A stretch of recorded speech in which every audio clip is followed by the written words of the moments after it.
What up, guys? Hope everything's going well. Alright, I wanted to do a follow-up video on Wall Street and private equity getting into this market, and I do want to get more into why I have reservations about the fractional card market.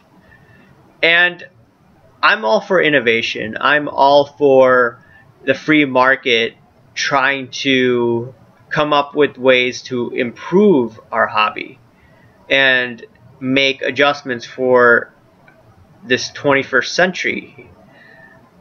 That being said, the first reservation that I have is that fractional companies are getting involved when card prices right now are just going through the roof. This few years ago, actually a friend of mine, he's also into the trading market and such. He said that, what we should do is we should just buy up these cards, and then people could eventually trade on them.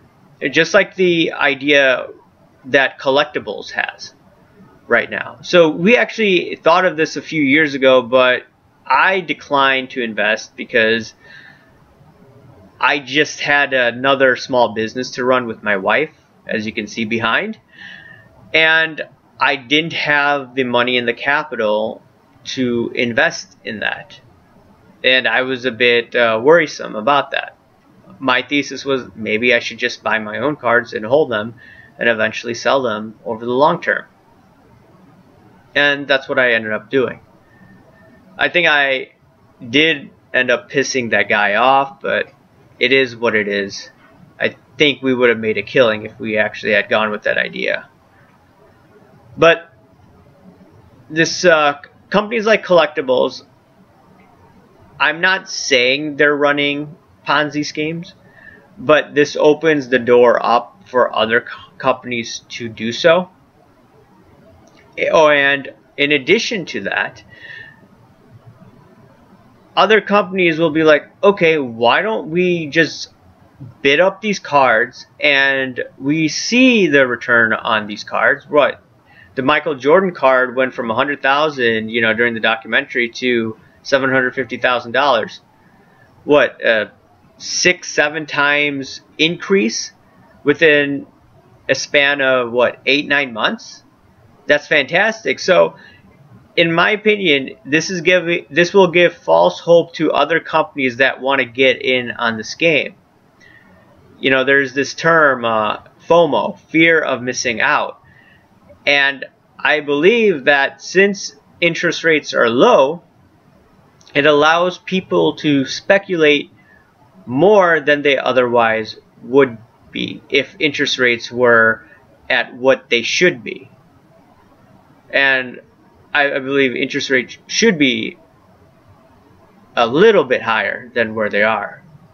It should be trading around what the 10% yield or the 10-year yield is trading at. That's what it should be. That's what I would expect the interest rates to be. But, we have the Federal Reserve not keeping interest rates at that level.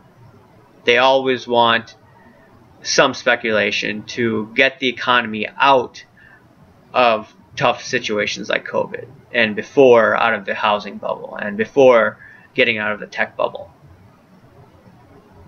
And because these interest rates are artificially low, more people will speculate than otherwise, and it will give the wrong signal to everyday investors and those individuals who are now listening to the mainstream media that are talking about investing in cards. And this is what makes me nervous, like I said in the last video, even though I am still bullish for the next 2 to maybe 3 years in this market. And what I believe will happen is companies will borrow excessive amount of money to buy these rare cards, such as on auction sites like Heritage Auctions. There's auction houses on eBay, PWCC, Propstein, and then some smaller ones here and there.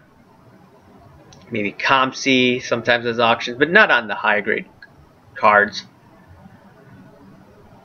And eventually, like I said, these interest rates will go higher. You know, the Fed is going to raise the short-term rate, the Fed funds rates, because of higher inflation. Higher inflation is definitely on the way.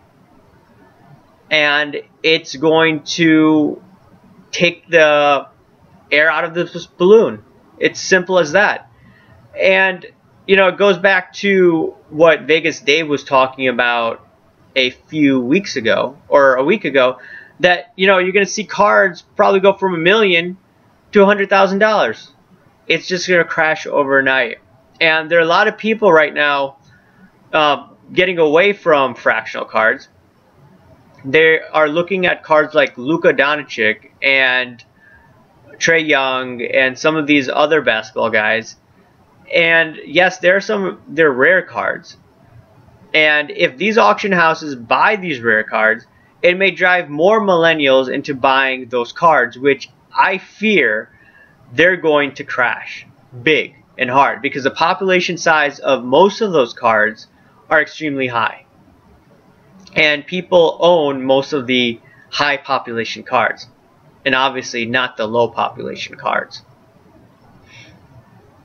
The other issue that I have with fractional cards, which I alluded to in the last video, is that you personally don't own the card. You know, as you can see over here, you know, these are Funko Pops that my wife sells. You know, when someone buys a Funko Pop from us, we send it off, and that individual has ownership of that Funko Pop. Just like when you buy a sports card and you get it delivered to your house, you have ownership of that card.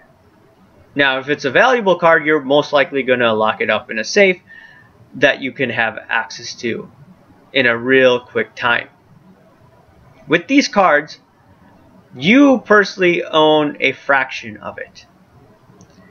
Now, what happens if this card is, you know, kept in a vault or whatnot, and that vault gets burned down? Or there actually is, there's damage when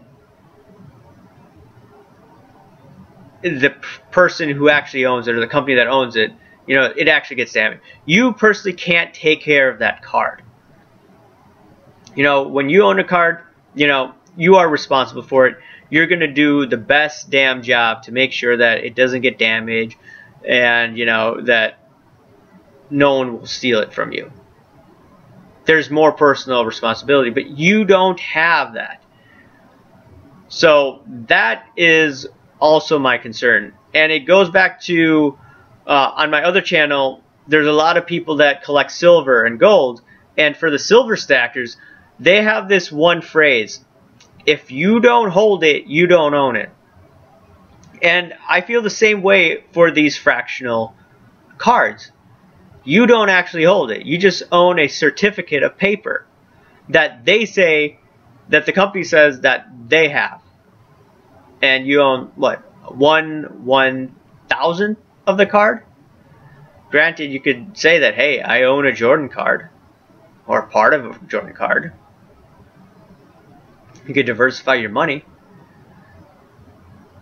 So for those individuals that are investing in these fractional cards, I do give you a warning that, you know what, you personally are not owning that card. You don't have it in your possession. So if you're going to put money, just make sure the money you put in, you are comfortable in, you know, potentially losing it all. Or B, that your investment may actually lose money in the coming years, because this is a never-ending cycle. Because, like I said, interest rates right now are artificially low. Once it goes up to what the market level is, the whole system collapses. The stock market collapses, the collectible market collapses, real estate collapses, some banks will probably collapse with this bubble. We're in unprecedented times in our lives. And you just got to be aware of that.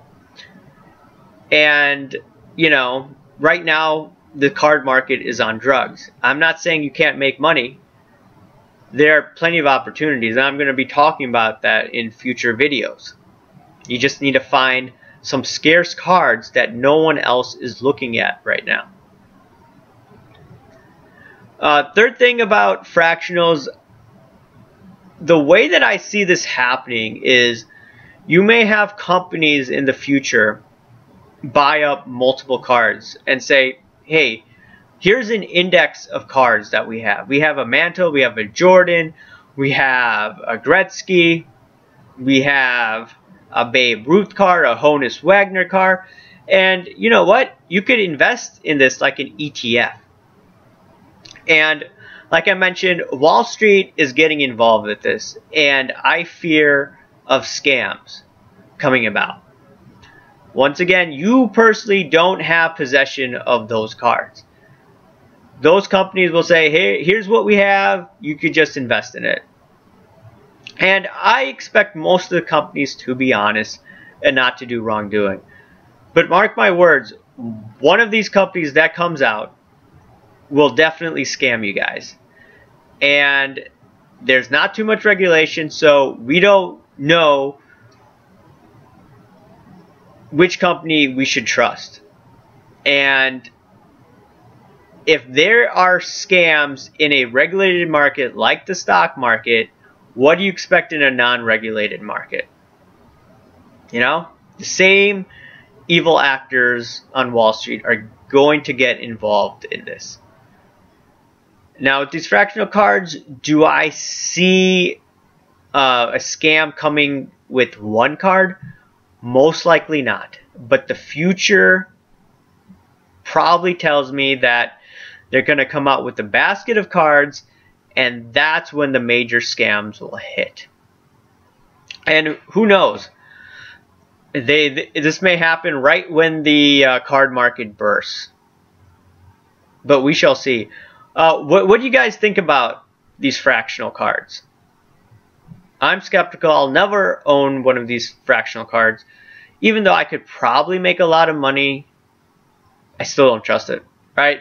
Let me know. Thanks. Hit the like button, subscribe, and yep, comment below.